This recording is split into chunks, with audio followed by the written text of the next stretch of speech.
नमस्कार, आप देख रहे हैं आज तक। आपके साथ मैं हूं सईद अंसारी। उत्तराखंड में आज प्रधानमंत्री नरेंद्र मोदी और कांग्रेस उपाध्यक्ष राहुल गांधी आमने सामने हैं। प्रधानमंत्री मोदी ने यहां श्रीनगर में रैली को संबोधित किया और इस वक्त पिथौरागढ़ में प्रधानमंत्री रैली कर रहे हैं।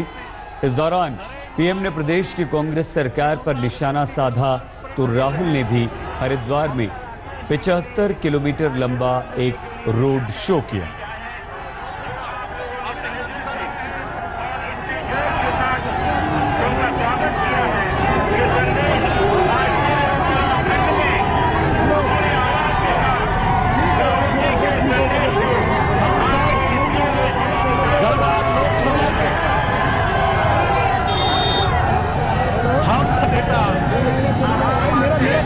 प्रधानमंत्री नरेंद्र मोदी ने यहां समाजवादी पार्टी और कांग्रेस दोनों पर जमकर निशाना साधा और हरिद्वार में राहुल ने जो रोड शो किया है, एक लंबा रोड शो 75 किलोमीटर ये लंबा रोड शो घूमता रहा शहर में और राहुल गांधी लोगों का अभिवादन स्वीकार करते रहे।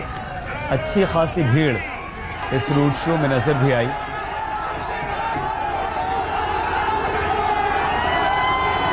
लेकिन बीजेपी के झंडे भी इस रोड शो में नजर आ रहे हैं। तो क्या ये राहुल के विरोध में झंडे हैं? 75 किलोमीटर का ये रोड शो राहुल गांधी का, जाहिर सी बात है कई जगह बीजेपी के कार्यकर्ता वहां पर होंगे और वहीं ये बीजेपी के झंडे भी कांग्रेस के रोड शो में लहराते हुए नजर आए। लेकिन ये समर्थन के नहीं, विरोध के झंडे हैं।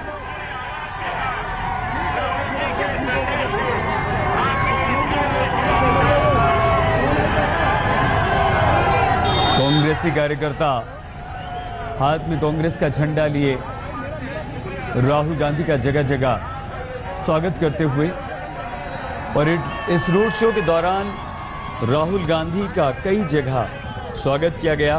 उनके काफिले को रोका गया कांग्रेसी कार्यकर्ताओं ने और इसके विशेष इंतजाम भी किए गए थे।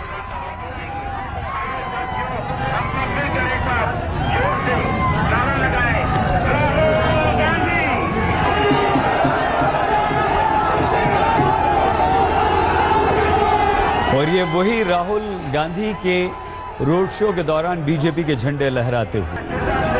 लेकिन इस बीच उत्तराखंड में प्रधानमंत्री मोदी ने क्या कुछ कहा है, ये भी हम आपको जल्दी से सुनवा देते हैं। और ये कांग्रेस पार्टी देखिए, आप मुझे बताइए, जब उत्तराखंड में आंदोलन चल रहा था अलग उत्तराखंड के लिए, नौजवान सड़कों पे आए थे, माताएं बहनें यातनाएं झेल रही थी। समाजवादी पार्टी की सरकार थी उत्तर प्रदेश में, यहां पर समाजवादी पार्टी के दरोगा बैठे हुए थे। ये रामपुर त्रिहा में क्या हुआ था भाई? हमारी माताओं बहनों पर बलात्कार हुआ था कि नहीं हुआ था? बलात्कार हुआ था कि नहीं हुआ था? अत्याचार हुए थे कि नहीं हुए थे? गोलियां चलाई गई थी नहीं चलाई गई थी? ये चलाने वाले कौन थे? समाजवादी पार्टी की सरकार थी जिसने वो जुल्म किया था। और ये कांग्रेस पार्टी देखिए आज उसी समाजवादियों की गोद में जाकर के बैठ गई है। भाइयों, यही समाजवादियों को गले लगा, समाजवादियों ने और कांग्रेस ने मिलकर के उत्तराखंड में भी पर्दे के पीछे समाजवादी और कांग्रेस मिलकर के आज आपके साथ खेल खेल रहे हैं।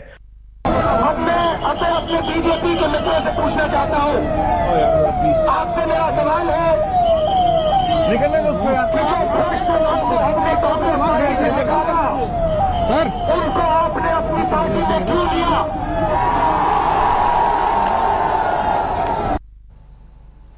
मोदी और राहुल गांधी उत्तराखंड में आमने सामने हैं। लेकिन ये जो तस्वीरें हैं ये राहुल गांधी के रोड शो की हैं। हरिद्वार में कांग्रेसी कार्यकर्ता राहुल गांधी के रोड शो में उनके साथ हैं। 75 किलोमीटर का ये रोड शो रुड़की से शुरू हुआ है और राहुल गंगा के दर्शन भी इस दौरान करेंगे। हरिद्वार शहर में रोड शो के बाद राहुल हर की पैड़ी में भी जाएंगे, वहां भी वोट की अपील करेंगे।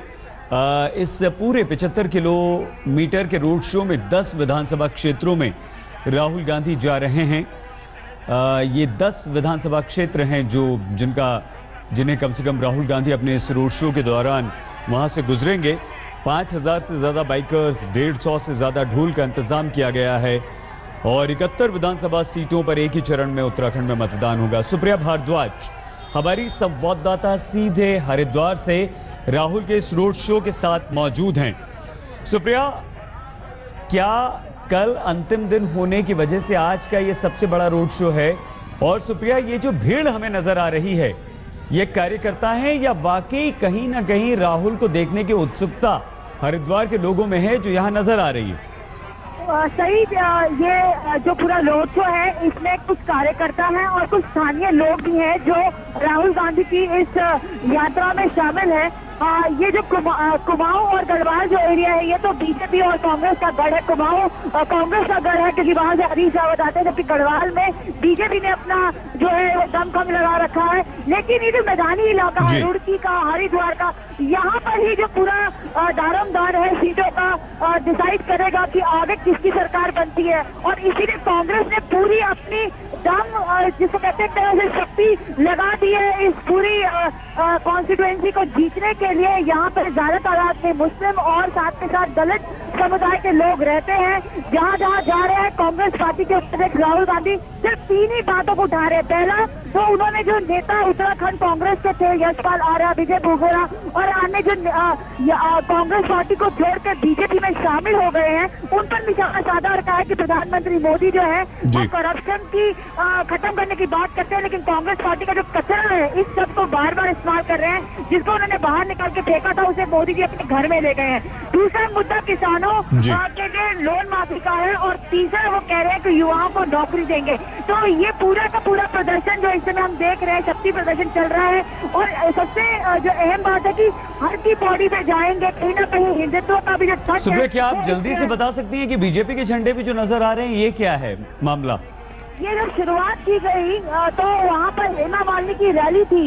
हेमा मालिनी की रैली में जितने बीजेपी के कार्यकर्ता थे वो लोग भी आकर इस कैवलकेड में जुड़ गए और मोदी के नाम और झंडे लगा रहे थे। तो उस पूरी सिचुएशन पे राहुल गांधी ने उनको संबोधित करते हुए कहा कि मुझे पता है कि यहाँ पर बीजेपी के भी कार्यकर्ता है और मैं उनसे 3 सवाल पूछना चाहता हूँ कि क्या आपके खाते में 15 लाख रुपए आए और क्यों मोदी जी ने जिसको इतने सालों तक आप लोग करप्ट बताते रहे उन नेताओं को आपकी ही पार्टी ने दिया।